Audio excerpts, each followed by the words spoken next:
thought of another name for our podcast, by the way, What's because that? I realized that what we talk about, and God bless my brother and possibly nephew and people that listen to this, but it's just stupid.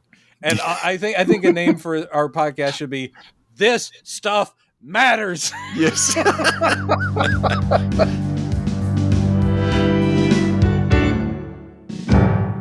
By the way, congratulations on the editing you've been doing on the podcast. Is really good. Oh, thank I've been you. watching them, and you're not just laying it in unvarnished. You're picking good moments and moving around. It's great. Okay, cool. Robin's watching all of these, and he always comments. I'm like, stop. I was up. I think it was before we taped the last show we taped, where the James Gunn episode. I'd been up all night like a dumbass because I was. You didn't have to tell me. You didn't have to tell me. I was exhausted, but I was getting that episode out. But I burdened myself with completely redesigning the layout because I had this idea. I think I may have sent it to you that I found this really cool image that somebody, I forget the name of the guy, is a digital artist who had taken a still of Christopher Reeve from, it looked like it might've been from Superman 3 actually. But he changed the suit to be the Fleischer Superman. Oh, wow. Cartoon Cool. suit with the black background S. So I was like, that is gorgeous. And then I started thinking about that. So I was looking through, I found like the title screen for those cartoons and decided I was going to rebrand or redo the logo in that style where it's so I actually basically recreated the blue sky with put the stars in the exactly same spot. Wow. There. And it wasn't until after I finished going through the steps of making the logo, where it's oriented the same way with the same color underneath that I realized, oh, that's the city lights. It's like it meant supposedly to be Metropolis out of view. Yeah. Lights shining up at the bottom of this logo. Yeah. So I was like, oh, once I placed the logo onto that, I was like, oh, that's what's going on. That's what's going on. I also like the way you've numbered our episodes with a little Fleischer S with like the number inside. I'm like, that's great. Yeah. That's great. Look at you using your graphic skills. Unfortunately, now that I've got all that done, I won't have to stay up all night doing that again.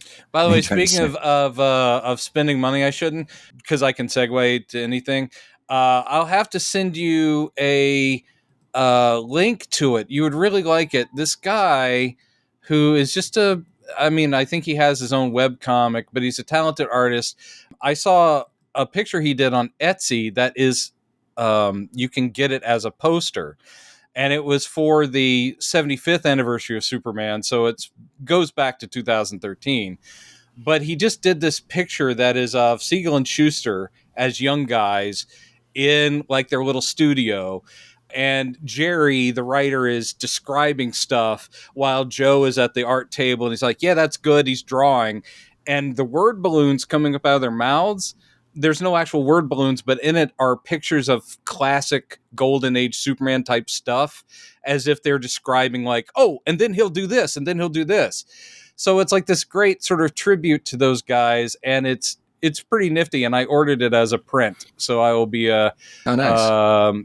What's that guy's name? Adventures of the 19XX is the name of his webcomic. His name is Paul Roman Martinez, and I highly recommend that. He also did one for Batman, which is really funny because that one has Bob Kane sitting there, and he's not even drawing. He's just kind of like going, huh. And his little word balloon is just you've seen what his idea of Batman was, the original, right?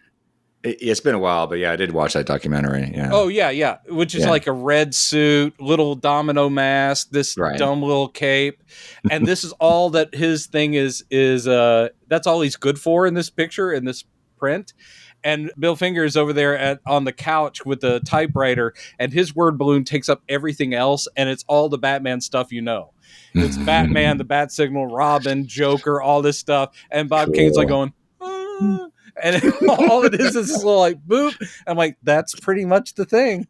Bob Kane, overrated, and made himself a nice little living off of really not doing much. Yeah. Oof. God bless him. Ouch. Anyway, so you want to talk about Indiana Jones today. Look how smoothly I can segue. Yeah.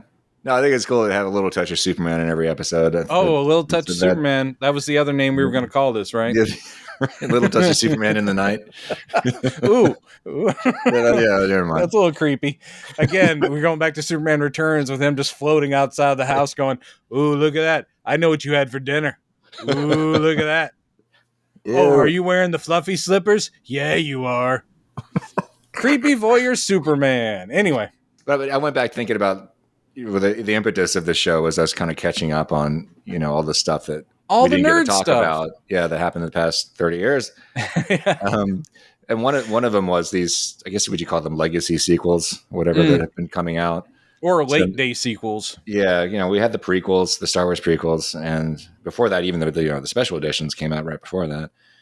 And then, of course, what was it? I don't remember what year this was now that Crystal Skull came out. Was that? Ooh, I don't either. 2000 something. It was a while ago now, right? Yeah, maybe like 2005. I don't know. I'd have to look. Is that right? Maybe I should Google this real quick. Kingdom Crystal Skull, 2008. Okay. Yeah, and that was I don't know about you. For me, that was a stunningly disappointing film. So, where do you stand on that? I'm an apologist. I don't think it's great. No, but I will always say, when you have a Steven Spielberg film, I mean, how bad can it be? And when you have that cast, how bad can it be? It is undercooked, and their ideas in it, I think, are great. And actually, a lot of people were, they were like upset that it even touches on stuff like aliens, and I'm like, no, don't you understand?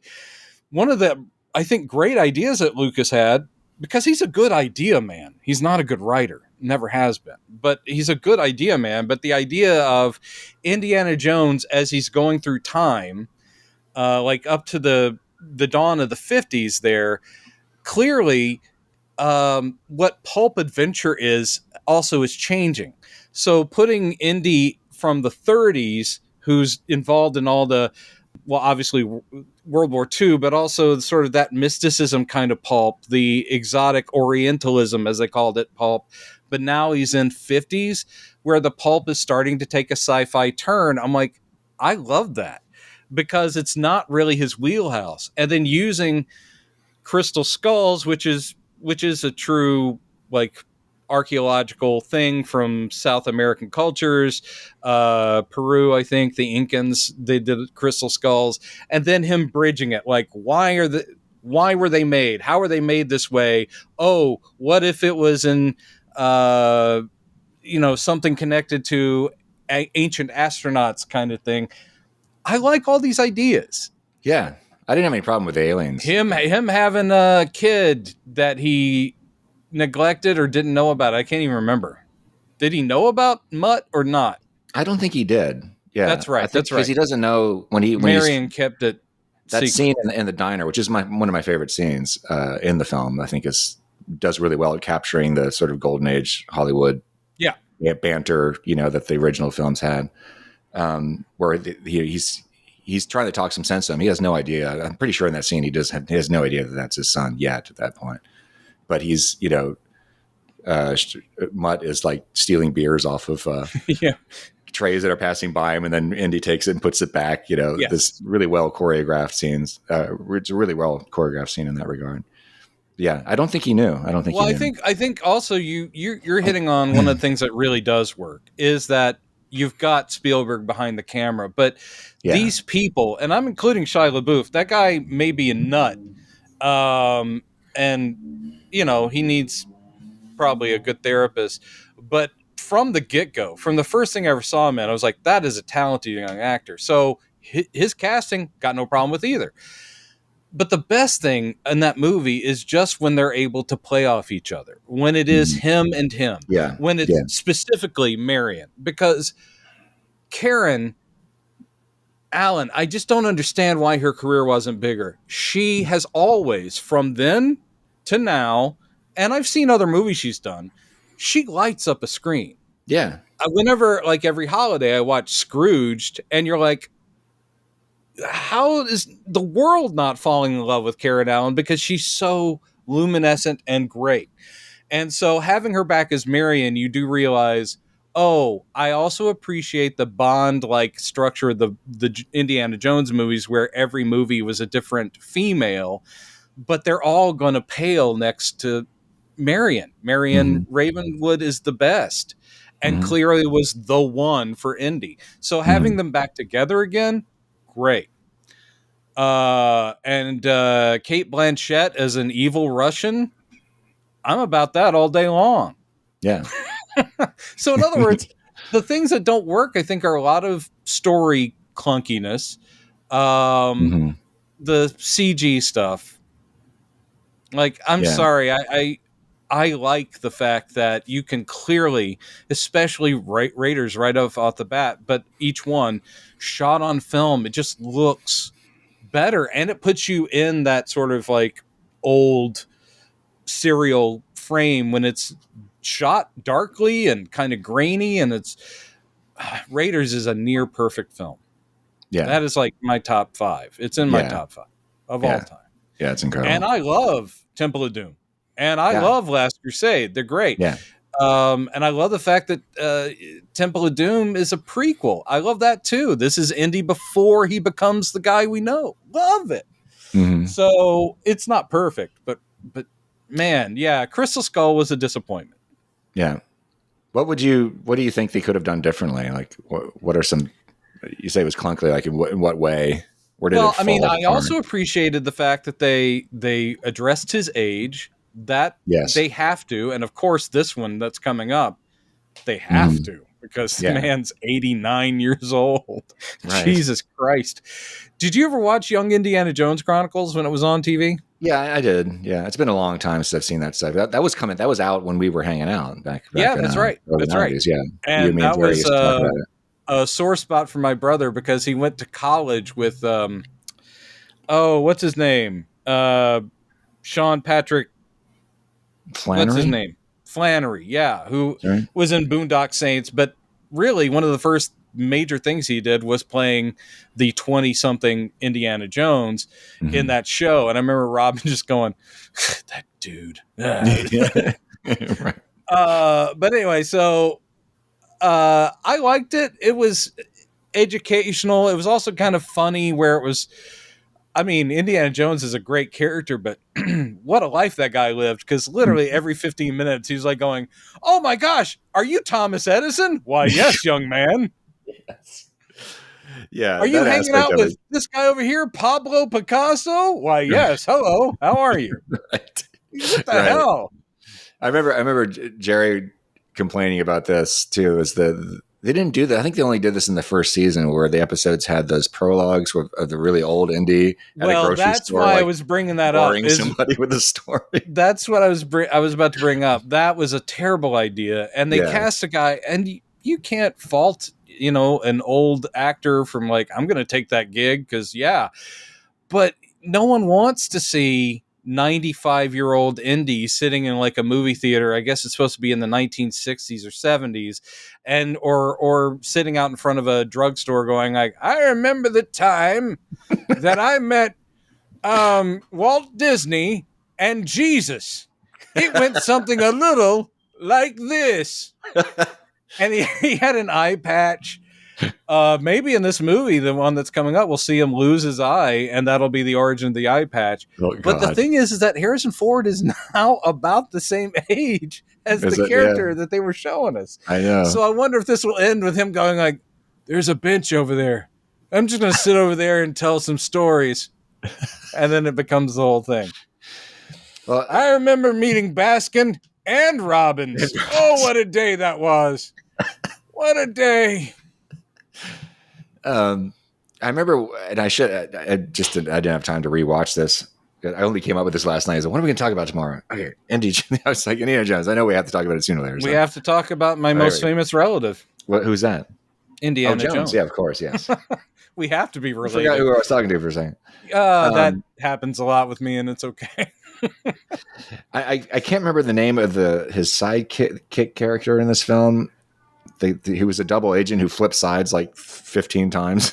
Oh, in Crystal In Skull? Crystal Skull, yeah. No, I just listed off the ones I remember. And of course, they had Sala come back for a few minutes. And Yeah, that was fine. And apparently Salah is coming back for this next one too. man, he's got to be. I mean, they're both crazy old. So, but I remember one of the things that annoyed me about it's like that character whose name I can't remember. Yeah, he gets seduced by the room of riches at the end, and that's I think becomes his undoing, as I recall. See, you're remembering it much better than me because I just like broad strokes. I certainly remember the atomic bomb test and the refrigerator. That pissed a lot of people off too. Yeah, yeah. But his character kept flipping back and forth, and it was like really hard to understand. Like, am I supposed to be sympathetic to him? Well, I mean, that's also. I mean, yes, sometimes you can get away with lightly sketching a character in, but with a movie that big, you probably shouldn't. With a movie that important to people, maybe think about everybody, because I'd say the strengths of the early ones is that everyone is pretty well written and thought up. Like Brody is a fully realized character. Of course, you have a great actor playing him, but and Belloc his rival is not just like cackling cartoon villain. There's just like that weird suaveness and his creepy I've captured you, but I'm also going to seduce you thing with Marion. He's a well-rounded character. So yeah, I'd say some of that, and I saw some of that in Last Crusade too. I would sit there saying possibly the casting of Alison Doody, a very lovely actress, but her character is one of the weaker parts of Last Crusade, because you're like, right, she's been playing both elder Jones and younger Jones, and she's also a double agent, and she's working with the Nazis. Yeah, we don't get much from her outside of that. But like the guy who is part of the cult of the Grail, who's like he tries to stop them and then he works with them at the end. Like, he's pretty well developed. Generally speaking, these are talented people, and I think even they know maybe we didn't do the through line as cleanly as we should, because it does seem to take this weird turn late in the day. Maybe they crammed it too full of characters. Maybe they were concerned that's like, well, Harrison is iconic, but we can't have him on screen all through the movie. So we need to have all these background people. The Russians no one cares about except for Cate Blanchett, because she's amazing. I think one of I remember reading about this or watching interviews that Spielberg himself was not too excited about the script or the idea. Yeah, I think he wanted to go back to the religious relics, trope that they were known for, but it was Lucas who's really insistent on doing this alien thing. I don't really think it's the alien thing that tripped up the film, but I'm kind of wondering if Spielberg's dedication to the film might have been a little compromised, because he and Lucas weren't really seeing eye to eye on where this was going. I mean, I certainly don't know these people. We're not friends. Did I tell you my one Steven Spielberg story? No, I've heard the Lucas one though. Oh, that's right. That's on episode 1. This podcast will now be about Brendan's run-ins with famous people. When I was a tour guide at Warner Brothers, and in between times when I didn't have a tour, and the tour guides were just, we got paid to sit there unless tours showed up. So I think me and another tour guy were just, let's get in the golf cart. We'll go get some at the commissary. We'll just kind of tool around, see what's on the lot, see what's shooting. And so there had been a rumor that Spielberg was going to come there, and I can't remember what it was for. Was it for Minority Report? I don't know. It was something. But anyway, so we're in the golf cart, and we're tooling around, and as we're going down one of the little roads there's a guy walking that from behind, I was like, my friend goes, "Do you think that's Spielberg?" I was like, I don't think so. But I went, "Hey, Stevie." I literally went, "Hey, Stevie," as we got very close, and he hears me and he turns around and it is him. I really didn't think it was, because if I had known it was Spielberg, there's no way I would have gone, "Hey, Stevie." But I did it just like that with a dumb voice, and he just turns around and just looks at me, and I was like going, "Oh God, I want to die." And I looked at my friend, I was like going, "Go faster. Go faster." Punch it. And these are little golf carts. It's like, oh, how much faster are we going to go? It is now going 14 miles an hour instead of just 12. No Spielberg no shaking other his fist at run-ins. you. No, I think he was just confused. He just looked at me like, what? Why would anyone ever say that? And it was like, that's my run-in with Spielberg.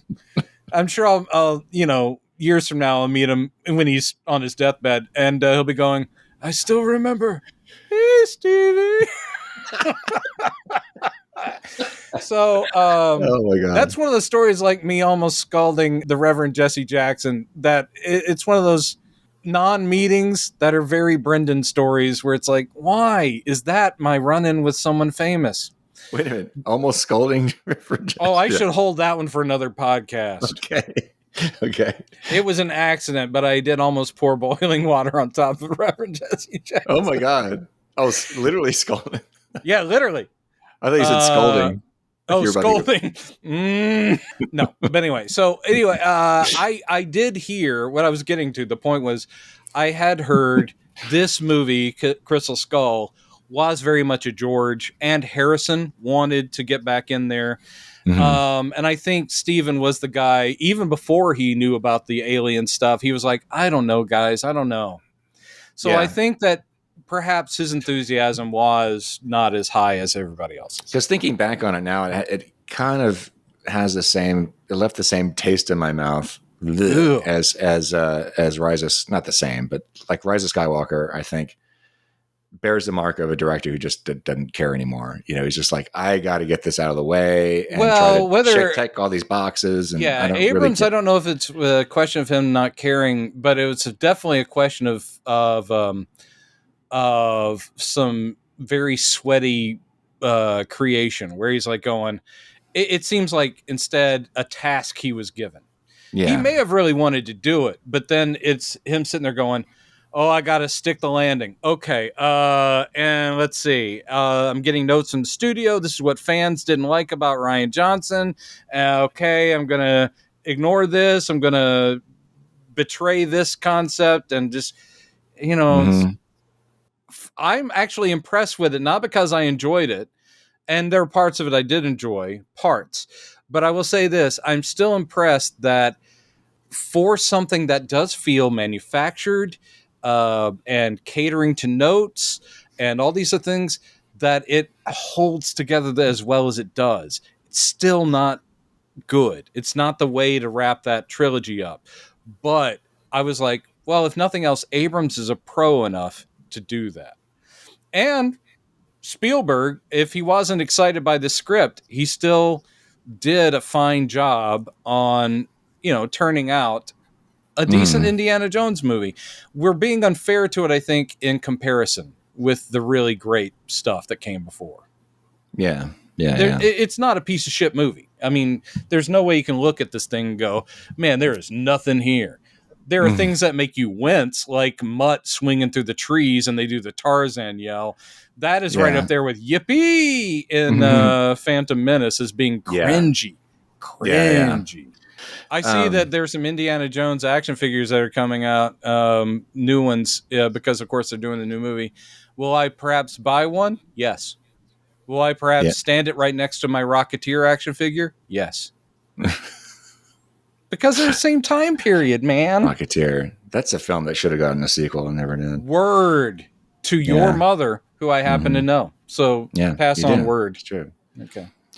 So it may be definitely is noteworthy that Lucas has absolutely nothing to do with Indy 5, which is coming out next summer. I'm actually bummed about that because I love it always being even if it's just like a story buy, I would have been fine with.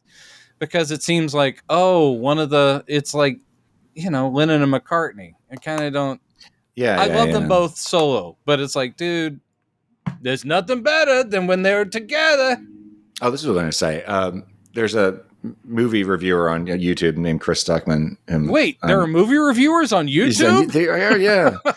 But he has a video where he's talking about Crystal Skull, and one of the things about it he points out as being kind of strange in the editing and the directing of the film that seemed to be kind of weird and rickety. There's a scene where they're in the ruins of I forget what the scene is, where there's it's like an Aztec type of ruin or something. Machu Picchu kind of thing. Something like that. And it's a scene at night. I think they've just battled some natives who are in the area, and Indy has been displaying his fighting prowess or whatever. And Mutt looks up at him and goes, "I thought you were a teacher."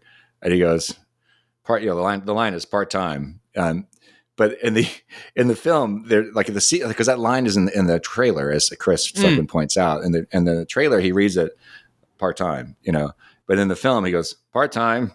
This really weird line reading, and that bugged the hell out of Chris Stuckman. He was like, "Why the hell did they put that take in the film?" I love the idea that, though. I mean, it does happen sometimes. Trailers, especially for movies that people are really crazy pumped for, they pay a lot of attention, and obviously. Nowadays, you actually get breakdowns of every Marvel trailer that comes out, and they go second by second. If you look in the background, you can clearly see that Kang the Conqueror he's flipping off. He's flipping off Michael Douglas. He's actually flipping off Hank, and it's just like, why would you do that to Hank Pym? And he goes, does this tell us what Phase 5 is going to be like? It's all going to be Kang flipping off people. Are they going to edit Kang into every one of the previous movies? He pops in and he just goes, take that on the Conqueror. That is new rock stars all over the channel. New rock stars. But no, people like, really speck of dust. It's clearly a reference to this other speck of dust. That's exactly the thing, is that they break it down so much. But like that, yes. And that is actually... It just means he has observed there was a better take in the trailer. So why in the editing bay would they do that? I still think of this one, and this actually ties into my days at Warner Brothers. I worked there while they were shooting Perfect Storm. And Perfect Storm had all this heat behind it because of this amazing cast, and Wolfgang Pearson was directing it, and he knows his boats. And I remember looking at, in the big soundstage 16 is where they had the ship, like half of it on a gimbal, and it was the tank. They had water would slush out of that soundstage while they were filming. It would flood the streets of Warner Brothers, and I was like, damn, they're doing some shooting today. So there was heat. And I remember the trailer for when Perfect Storm came out, and the trailer had this line in it which was so cringy. And I was like, oh, that's not good. Is you got Captain George Clooney standing there bearded, and they're on board the ship, and he looks at it, he goes, "She's coming on, boys. She's coming on strong." And it was so hokey. And apparently audiences, like, they must have scouts, obviously, but audiences watching the trailer would laugh at that line. I certainly did. And then I went to go see the movie, which is horrible. It's so bad. It's so bad. But I watched it. I did not leave. I watched every minute of it, and that line never showed up in the movie. Yeah. And I was like going, dude, that was clearly because people were laughing at it in the trailer. There's a similar thing with the trailer for Rogue One, where Jen Erso says, yes. I this is a rebellion, right? I rebel. Yeah. They took that out of the film. Yeah. I actually thought the line was pretty kick-ass. Yeah. I think we talked about this before, maybe on the same podcast, but one of the things, or maybe not, I may have been talking about it with John. I'm doing all these podcasts now. I have no idea what I've talked to anybody about. But we talked about it mainly because there was an impression from the trailers, and look how smoothly we've segued into talking about Rogue One, which I thoroughly enjoyed. But there was an impression from the trailers that she was a much more actively badass character. And that line is also, I kind of thought the movie, not knowing the plot before I went in, other than they're stealing the Death Star plans, I knew that. But I thought it was sort of like we've hired these like criminals and pirates and stuff to go get this thing. I thought it was going to be a bunch of badasses, and instead you have this emotional father-daughter thing. It's almost a Disney princess story of like, hide, and when the time is right, we'll be together again if the fates decree. And they softened her so much. I really thought, even though she grew up hard and grew up, under like Saw Gerrera and all that stuff, but I was like, I watched that trailer and I thought she was going to be like this like shit-kicking badass, like going, we're rebels, right? That's what we do, rebel. And instead she's like going, I guess I'll throw in with you guys. This is weird. All right, let's go steal a thing. My dad is not a traitor. He's a good dude. Yeah. Yeah, it kind of flipped. Like, I really didn't expect the movie I got. I still thought the movie was great. They basically almost completely reshot that film even after that first trailer came out. It's a really weird story with that movie. Yeah. Because maybe someday we'll get in like an oral history. I would totally read an oral history of the making of Rogue One. Because it was Tony Gilroy who was brought in to basically repair the film from I can't remember the first director's name. That guy. Yeah, what the fuck was his name? Anyway, so it was basically two directors. Yeah. The original director, whose name I can't remember, shot the original version, and then Tony Gilroy came in and just redid everything. And then I think even that scene with Darth Vader was like something they tacked on. That is another thing where sometimes the Hollywood system and studios, especially big studios, they tend to always overthink and overspend, and obviously all the stuff with like preview audiences. But every now and then, something that's that cobbled together where someone had to come in and massively redo, sometimes it does end up being good. It's weird because you want to say, look, you hired the first guy, stick with the first guy. Whether the movie comes out good or not, go with the original vision, see how it lands. But in this case, maybe they made the right call because it was a satisfying movie. It's not perfect, but it's satisfying. And I was like, yeah. I will say so many characters in that movie, and I was so surprised that Andor, Cassian Andor is the one that they single out to give him his own series, because I'm like going, I loved Rogue One, but at the end of it, I could not have told you any of their character names. I could only go, samurai guy with his friend, brother, boyfriend, don't know, but I love those dudes. Don't know their names, but I'd watch a show about them. Love those guys. The kind of crazy pilot guy that they pick up that never really adds anything, but he's a really good actor. And you're like, why is he here? But I like him. He's all right. Wouldn't watch a show about him. But I'm just sitting there going, so many of them, I can only go, that guy's pretty cool. I like that lady. These are cool people.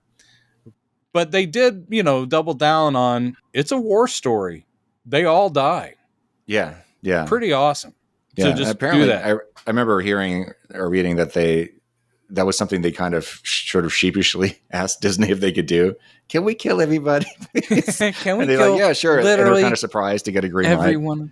Because I think there was another script in editing where I think at least some of them survived. Or I think Jen and Cassian got away. I actually do think that's pretty ballsy and impressive, but just because it is such a typical thing of, especially someone like Disney owning Lucasfilm, all they're thinking about is, well, that really cuts off how many variation action figures we can do. It's like we can only have pre-death Cassian Andor and now post-death Cassian Andor with special death action. Right. Oh, this guy, I've had many an action figure, but this one really sells me on the thing that he's just dead. That is the best articulation of a dead guy I've ever seen. But it was very moving. And that's what, when you watch a show like Andor, which of course I assume you're watching. Oh yeah. So good. But it just adds that special bittersweetness, because you're like pulling for him. You're like, oh no, we know how his story ends. It's like, no matter how good he's doing here, we know what's going to happen to him. Yeah. Well, the brilliant thing about the series is that I'm wondering how well the show would be going over if they had chosen to follow a really well-known character through the same time frame. If it had been Wedge or somebody, people would be no, that's not who he is. Because it's Cassian, people are less. And there's less headcanon going on with people to conflict. It's true. With how the story's being and told. Wedge, I know all those. I never followed the expanded universe novels. I read maybe that first, the big Heir of the Empire. What was that thing? Was that the first, like the major 3-parter novel series? Timothy Zahn trilogy. Yeah, the Timothy Zahn. I read those. I've read 1 or 2 over the years. Just like, okay, they're all right. I'm just not much of a reading of those. But I know that's a huge part of the fandom, because for a long time, that's all anyone had was all these novels. And you're right. Like even Wedge, like the X Rogue Squadron, like the X-Wing Rogue Squadron is all Wedge, and there were multiple novels. So if they had done something like that, and I love Wedge, and he does deserve to have his own story. Oh man. But yeah, you'll have people sitting there going, well, this is good, but it is contrary to what was established in Rogue Squadron novel number 4. Yeah, exactly. And I'm only mocking because I'm that guy about other stuff. It's like, yeah, go ahead and give me a Superman movie, and I'll sit there going, yeah, that's good, but Lois is supposed to be a brunette, which is one of my problems with Amy Adams. Is like, did they not have the 15 minutes it takes to do a little wash in rinse and make her hair dark? I know. I get like that with certain things as well. I thought of another name for our podcast, by the way, because I realized that what we talk about, and God bless my brother and possibly nephew and people that listen to this, but it's just stupid. And I think a name for our podcast should be "This Stuff Matters." Yes. This case in point, because I'm gonna mention the only thing. This is such a good example of this. The only thing in Andor that has ticked me off so far. The only thing. There's a scene where Cyril Karn, who's the ex corporate security guy, who's now obsessed with the ISB agent, right, and wants to help her find Cassie and all this stuff. And he's also fallen for her. Yeah. Which really, I got to question his taste. Yeah. No, I mean, not that she's not. It's just that at what point do you see her having emotions of any kind? Yeah, right. But there's a scene where he's at his office job in his little, cubicle. It's more like an octagon thing, whatever, or pentagon. And the people come up to fetch him because he's going to go be interviewed by her at the ISB. And there's this little mouse droid apparently leading them to him, which is cool. Yep. Because I always thought that was what mouse droids were supposed to do, is build their little navigational droids to say, right this way. Yep. But he comes up, the droid comes up, and he's making the same damn fucking noise mouse droids always make. Yeah. Paper. Like, can you guys not just think of something else for this poor little droid to say instead of just copying and pasting the same goddamn thing every time? But they know that's what we're expecting when we see a mouse droid. I know. But R2 doesn't, the R2 droids have a whole language of things, and Chewie has a whole language. I love that that's a nitpick of yours, which I was just happy to see a mouse droid because that's me.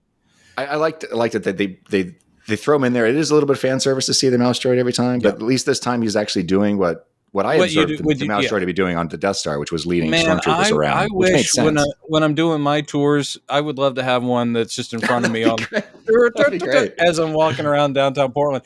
But I'm similar in the fact that the droid they introduce in this show, I'm only used to the humanoid droids talking, and even some of them don't. What is the one that is almost like a protocol droid, but it has that sort of insecty type head? And that goes back to original trilogy. I think that's a variety of protocol droid, maybe, but it doesn't speak, or at least doesn't speak the English language that they're speaking. Like it's or whatever, it does a thing.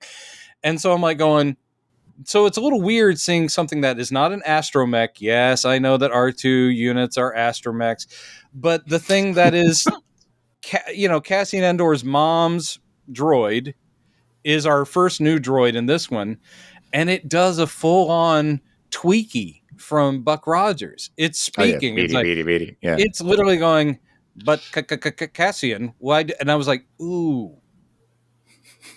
And that was a thing for me. Even though he's a cool design, I was like, I prefer that they do their weird droid talk and people understand them, which happens a lot in the Star Wars universe, where it's just like going, he's asking why we don't just leave, and have the human explain or whatever.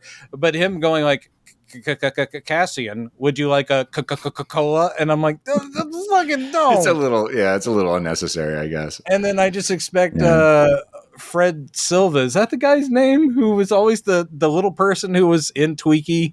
Oh, I don't remember. It's something like that. But I like popping out of it going, hi, everybody. I'm 94 years old. I think he passed away a long time ago, actually. Sorry. Okay. Sorry, everybody. Sorry. But anyway. So, but it is an amazing program. It's a great show. It's amazing to me, and I'm even more fascinated by people who don't like it, and like Steve Shives, who's another YouTube guy that I follow, him I really like. He's a fellow Superman lover. Ooh, okay. You just outed somebody right here on the podcast. No, he agrees. Like he's like us that he really despised Man of Steel. He loves Reeves Superman. Oh, I need to tell you something. He's a defender of Superman Returns, and he loves the Fleischer cartoons. He absolutely loves almost above everything else. Of course. But he came out. He's come out as saying, I don't like Andor. I don't think it just doesn't move fast. It's like there's nothing happens on the show. Wow. It's like, really? I get that there's no action. It's paced differently from other Star Wars things, but what I do like about it is kind of that. What I do like about it is it's just showing us, as some other things like Rogue One, which of course Gilroy involved with, but the thing is that it shows us what it's like in other aspects while all that other stuff is going on.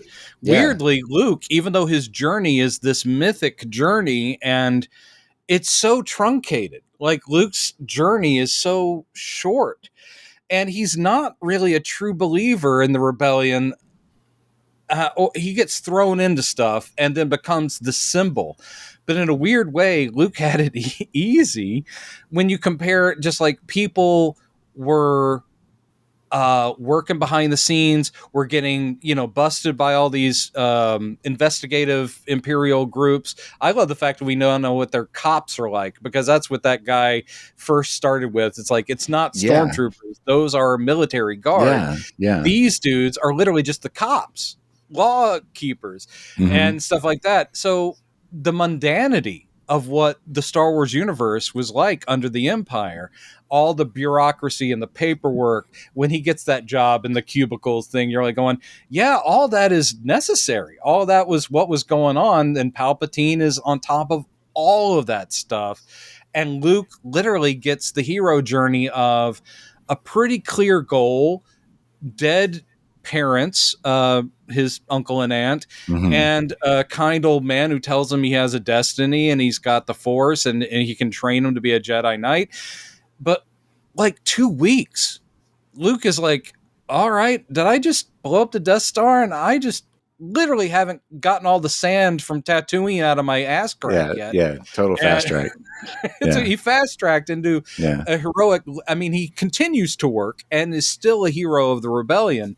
But yeah, they get kind of the glory, and that's kind of the great thing about Rogue One too. It's like, I hope Mon Mothma and Princess Leia never forgot about, a Jyn Erso and a Cassian Andor and the people that, without them, obviously, everyone would have had a much harder time to get to that point. So I'm loving it's just a different POV on the same stuff, and I love it. Yeah. It's just really well written and casted and directed. Oh my God, yeah. It just made me think now of the one scene that we see Mon Mothma in Return of the Jedi. Yeah, she does seem kind of shell shocked and like kind of like, well, yeah, a bunch of people just died again, to bring us this information. Those fucking Bothans. I'm really hoping, and I know that we'll see that this series is not about the intelligence that led to the second Death Star, but I really hope we get to see Bothans in this series at some point. Oh man, Return of the Jedi. They're supposed to look like, or what they look like in the old canon in the Legends? They're sort of like a mixture of cat dog with these people with these big snouts. Yes. So it's been noted that we, in the new canon, the Disney-fied canon, the rebooted canon, we have not seen Bothans depicted yet. They've only been mentioned like in novels and stuff. So there's this, I'm one of the fans who are like, are we going to get to see them now? Is that why they're holding them back? Return of the Jedi is one of my, I of course I love it, but it is so compromised. And I just, part of me wishes to just scrap it and like build it again digitally. It's like, hey, let's have it happen on Kashyyyk and with the Wookiees instead of the Ewoks, which I'm not against the idea of Ewoks. And I like the little furry primitive people are able to rise up against these technical marvels. That's a great concept, but they are teddy bear people. And I'm sorry. Yeah. I'm sorry. And also, can we go back a little bit and whisper in George's ear, come up with a different concept than a second Death Star? Can we Yes, just, that's because, where, I mean, it's effective, but still, it's like, it's just a repeat. yeah. And Emperor unfortunately, it's been Palpatine's like going, repeated I now. know. And Then we get what is the thing in the First Order? What is their thing called? Planet Killer, yeah, the Star Killer base. Star Killer Base. That's it. But it's like, all right, guys, you have very big guns shaped like planets and moons. Let's Yeah. come up with something else. Well, then they did kind of do the same thing in Rise of Skywalker too. It's like now we've got a million Star Destroyers, and they can all blow up planets. Just like they're all each one of them is a planet destroyer. Like, would you stop with this planet destroying thing? Come on. I could just, I mean, obviously the thing is about, if you're talking about an intergalactic war, your stakes have to be huge. All right, yes, planets being destroyed, but what if it's some sort of like implosive thing that gets shot into the middle of the star system and that forms an instant black hole that sucks in an entire star system? Something else. How about something else? And that can destroy multiple worlds all at once. That would really show people. But it just seems like, oh God, let's go back to that well again. Yeah, exactly. Oh well. Which again, it just shows. Chad, we need to underline the fact that people are not calling us for our ideas. We are sitting here trying to fix all the problems, and they're not calling us. Oh wait, I don't have my phone on. Hold on, let me check. Oh my God, it's a call from Mr. Hollywood. Mr. Hollywood, hi. Yeah, no, I was just talking to Chad. So you're a hard man to get a hold of, Mr. Jones. Leave your phone on, Jones. Sorry, Mr. Hollywood. But that's the thing about Andor that I really I think is great, is there's a sense of like, finally, that people like us, and we're not alone. A lot of Star Wars fans been saying, you don't need to do endless fan service to tell a great story in this universe, and they're doing it every week, and it's just gorgeous. That was the only things I didn't like about Rogue One were those little bits of just cloying fan service that they threw in here and there, just really because they felt like it was necessary. Yeah. I love seeing Dr. Evazan, whatever his character's name is, you just watch yourself, showing up, because they did a great job of recreating those two characters. But that was so unnecessary. It was like an episode of Robot Chicken thrown into the middle of the film all of a sudden. But made me laugh. I was like, that's hilarious. But why did they do that? And again, when R2-D2 and C-3PO showed up for 2 seconds towards the end, being in the completely wrong place where they should have been, was like, what are you guys doing? I know. So they just totally threw that in there as an afterthought. They should have been on the ship. When the guy's running with the thing, he should have run past the two droids as he's running down the court. Yes. Anyway, other than that, I love that movie. I thought that having the scene where they open the door and Walrus Man and Hammerhead are literally having sex in like a little bathroom. I was like, guys, I get it. They have lives outside of the original trilogy. We didn't need that. Leave that in your /fan fiction, okay? There is a great skit with those two. And did you watch Robot Chicken? Have you seen all those? I have seen some Robot Chicken, but I never watched like full seasons. I've just seen episodes. There's the one where they depict what's his name, Walrus Face, whatever his guy. I think he's just Walrus Man. Yeah, where he's basically like an illustrator. They show him he's like in his apartment and he's drawing something, and Dr. Evazan comes and says, hey, come on. He's like the party friend. Like, come on, guys, let's go now. It's like, oh, I can't. I've got to study for this exam. It's like, nah, come on, it'll be great. And then they're in the pub, and they were at the scene where he's talking to Luke, and they put subtitles for what he's saying. And when he pushes Luke, he's just saying, I love your hair. Who does your hair? And Luke's like, doesn't understand him. So he's like, just basically reacting like he's in the film. And then Dr. Evazan steps in and goes, hey, he doesn't like you. And he's like, well, no, that's not what I said at all. And the next thing, I don't like you either. Anyway. I have a death sentence on 12 systems. Yeah. I don't know what's up with my nose either. You tell me. Was that an accident or was I born this way? I highly recommend, and this is for our listeners as well as you, I've mentioned Super Ego before. Hilarious comedy folks, and they did like 5 seasons of a podcast, and they do other stuff. And I don't think they always they haven't recorded together in a while, but they did a series of sketches from they were just doing X-wing pilots talking back and forth during the battle, and Oh, it's yeah. one of the most. They did a couple of those that are just you're crying. It's just too good. And of course, jokes about Porkins, but it's Yeah. great. That's great. They also did one of the best sketches that you will lose your shit on, and that is General Zod in the rings being introduced to his legal counsel, played by Patton Oswalt, who shows up as like a special guest on this episode, and he's trying to prepare General Zod for his court appearance, and his name is League L, and he's just like going, "Okay, what 3 words are we not going to say?" And he goes, "What is? Oh, Kneel before Zod. well." He goes, "What 3 words will we not say?" He goes, "Fuck Asian chicks." And he goes, "No." He goes, "Always fuck Asian chicks." No.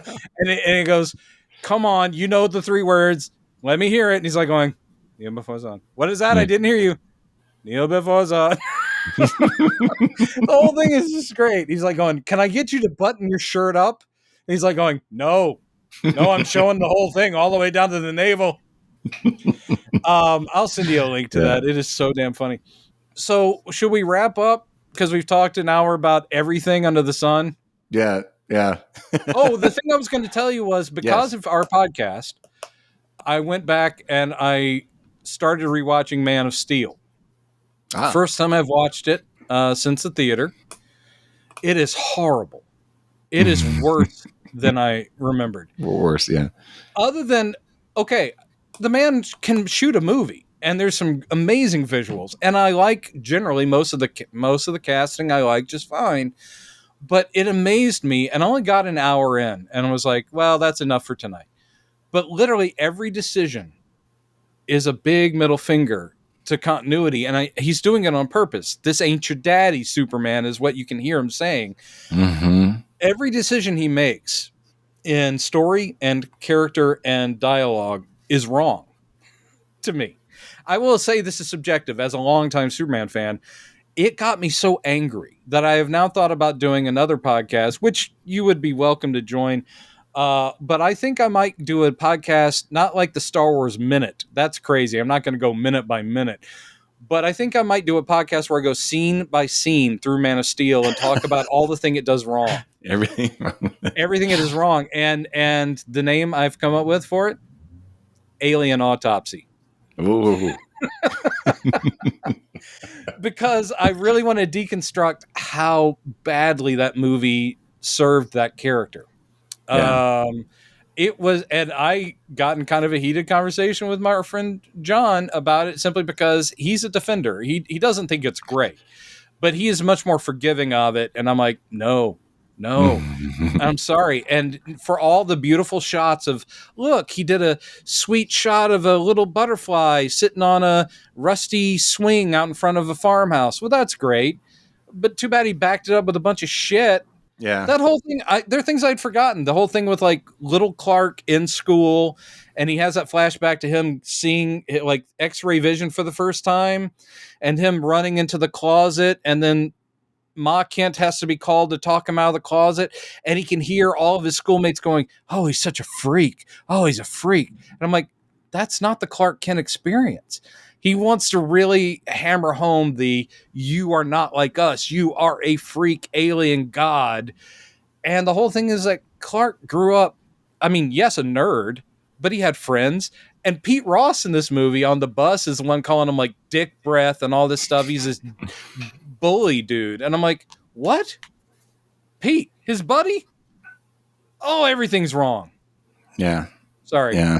I know that's weird to throw in at the end of the podcast, but I thought you should know that I started watching that movie, and it makes me even angrier than it did before. So please don't watch Batman v Superman then. No, we've talked about that too. John's also telling me, he goes, if you do, watch the extended cut. because I will say that. Yeah. he goes, a lot of the stuff that got cut was Clark Kent stuff and Superman stuff. Yeah. And you'll like it a little better. And I'm like, yeah, man, but it's still our buddy, Mr. Snyder behind there. Although, even though, there were some things where it was like, okay, well, that's better that they did it that way. But it also maybe it would kind of pointed out, like, why did Zack think that cut was acceptable in the first place, And why did he think, oh, yeah, Eisenberg, he's our Luther. Oh, God. Yeah. And I like Eisenberg. I just don't know. I just don't know how they're going to. I mean, it's nothing. It has absolutely nothing to do with Henry Cavill. And I feel bad for him that he got such a bad. We need to always be clear. That guy's a great choice. He's fantastic. Yeah. But so now they're talking about it's basically been confirmed that he's coming back. They're going to do they're going to reboot. Well, he did decide to have a couple of words with Black Adam. Yeah. And apparently the big rumor now is that Spielberg is in talks to direct. So, but again, it's like, to me, it's not a matter of who's directing or who's writing. Film? It's like you're still got the baggage of everything that happened before. It's the same. Like I don't want to watch. I have no interest in ever watching the Star Wars sequels again because of the way it went. It's like everything that happened before that was kind of good. Force Awakens is pretty good. Last Jedi had some. Even though I didn't like it, I kind of liked where it was going, and that all got thrown in the dumpster. So it's like I have no interest in watching those films. So it's like, how are they going to repair this? Well, John is of the opinion to throw in. I can talk about him and say he'll never know. I think he has watched us actually, so he is up on this podcast. But hi, John. Yeah, there you go. You guys should meet at least virtually. He's good people, but the whole thing is he's like going. He goes, it's about a soft reboot. He goes. He doesn't want them to recast all these people. He's like, because he disagrees with us. He's like, you and Chad are about like tearing it down and just starting fresh. He goes, no. He goes, because then you're losing all those actors. I'm like, no, just start over with these people. I mean, I don't need Affleck. I don't need a 58-year-old Batman. I know I'm exaggerating, but it's like, just stick with Pattinson. Just do what you need to do. But regardless, his thing is like, you don't need to have that in the back of your head. It's just a new Superman movie with Henry Cavill. I'm like, right. But it will still be the Snyderverse. It's that same character. Even if it's an amazing Superman movie and it is Spielberg directing it and it's hopeful and wonderful, he's still the Superman whose Pa Kent told him to don't help people and hide. Let me die. Yeah, he's still that guy. He's still... That's the foundation they built on. Mm-hmm. And I don't like that. He's still the neck snapping, Zod killing Superman. Yep. Yeah, he is. But Tune in to Alien Autopsy. Angry old man screaming at clouds. Basically my Simpsons thing. Yeah, this stuff matters, Chad. You pointed out that Marvel has kind of laid out like how you can address these things. So they said, oh, it's okay. Like, look, here's another version of the same character played by the same actor in another universe. Yeah, and he's dead. We can just kill him. It doesn't matter because it's multiverse. Yep. DC. I mean, obviously the CW kind of embraced that, or they did more than embrace it. They leaned. Yeah, they went. Yeah, they're like, oh, we're on different Earths all the time now. But there's very little hint yet that they would do that in the DC and what's now called the DCU. Well, I mean, this Flash movie was all about that, which maybe we'll see it. Maybe that's we right. won't. That's right. Yeah, it's multiverse. We end up with Keaton's especially Batman. Flashpoint, right? Yeah, we get Keaton's Batman and Affleck's Batman, and we get a Supergirl who is the daughter, I guess, of Kal-El and I guess Lois. So it was all about multiverse. One thing they could do to address our concerns, which I don't think they will, but it would be freaking cool if they did, is a new Superman movie that's Cavill, but it was the Christopher Reeve story, or something even more comic specific or whatever. Yeah, we'll do it like a Crisis reboot kind of thing where it's like it's the same actor, but it's not the same Superman. He's from his history is different because of such and such. Yeah. I'd be because of the fine with Flash, that. maybe. I mean, who knows? You know, they've done that in the comics. They could do it in the films. Well, I So- mean, that is technically what they're trying to do with that Flash movie, and that would allow them. I mean, the one thing that they're not seeing it as a creative fix because they're a movie studio, and actually now they're not even really that. They're whatever Zaslav wants it to be, a reality TV factory. Boy, more 90 Day Fiance for me, please. Yeah, Discovery Plus owns Warner Brothers. Yeah. And that's why they shut down that Batgirl movie. They literally shelved it after it was finished. Oh, yeah. Yeah, they're basically going to. It appears they're wanting to sell off DC at some point as a tax break. Do you still think they're going to do that? I mean, they are greenlighting things like they are greenlighting these Henry Cavill movies. So I think they're not willing yet to totally give up. But still, they could totally do that, and they're not seeing it as a creative fix. They're seeing it as this opens up. We can make multiple Batman movies with multiple people. They're seeing that as just more money. Yeah. We can make multiple Superman movies. We can make, it's like, oh, is Momoa not your Aquaman? Don't worry, we have this guy. He's your also Aquaman. And that allows them to go, is Ezra Miller a crazy dude who needs to be locked up and possibly get years and years of therapy? Yeah, great. Don't worry, that wasn't your Flash. Here's another Flash. It would be funny if they actually recast him before the movie's over. Well, there's talk. Because, I mean, he is looking at possible jail time. And there's no way that will release that movie with a guy going to jail for, various charges. So I bet in their office closed door meetings, they're sitting there going, can we just replace him? CG? Yeah. I mean, can we have Grant Gustin from the TV show or somebody else just be our new Barry Allen? It's like start fresh. I was just imagining like somewhere towards the end of the film, like some crazy Flashpoint thing happens. He's like, "What?"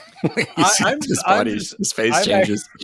I'm just imagining like really rushed effects where it's clear, like clearly shot on a different day in a different place, and there's like a hazy outline, and some guy who's totally different. It's now that they get Jim from The Office again, and they like going. Right. Hello, Batman. And Michael Keaton spoke to Ezra Miller years before going, they call you the Flash, and he's looking here, but the guy's taller. He's not even meeting his eyes. Yeah. I love it. Yeah. But I don't know what their fix is, but I know it's going to cost them crazy money because the movie was already going to be a huge, hugely expensive movie. And if they have to replace the character or just shelve it, they're going to take a huge hit. Yeah. That might be bye-bye Warner Brothers. Yeah.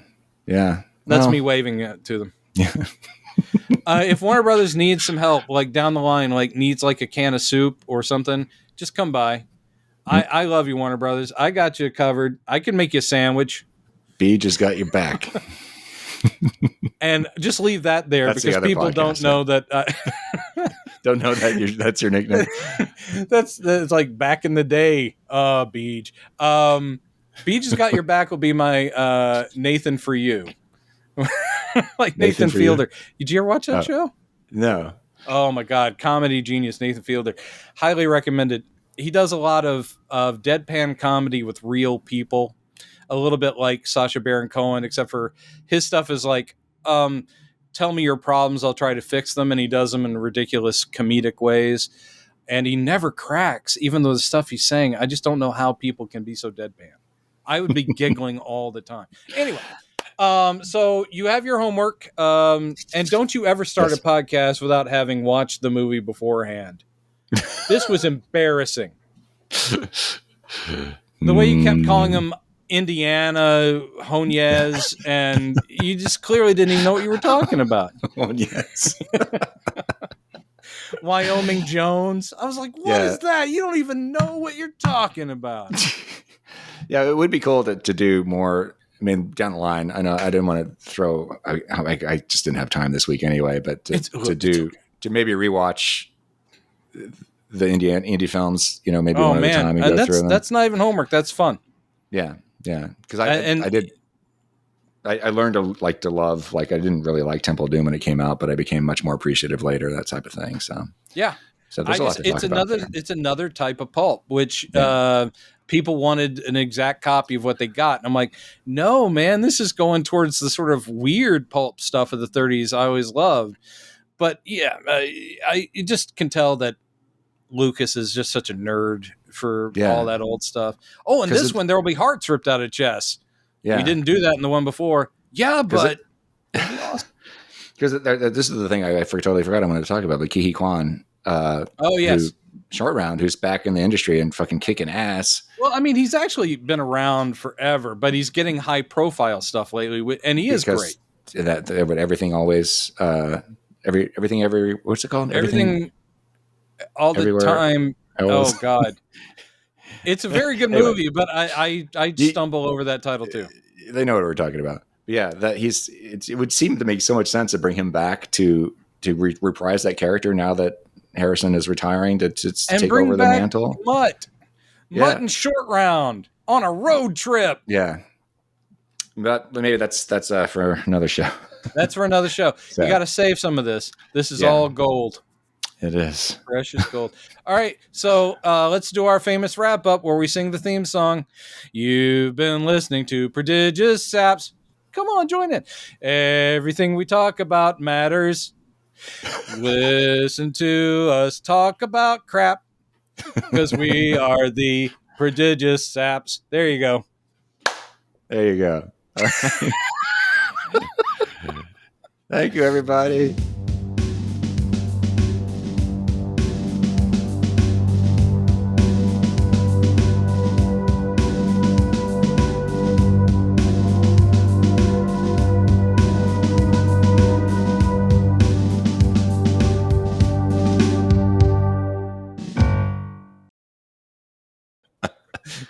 This is the stuff that people love to hear.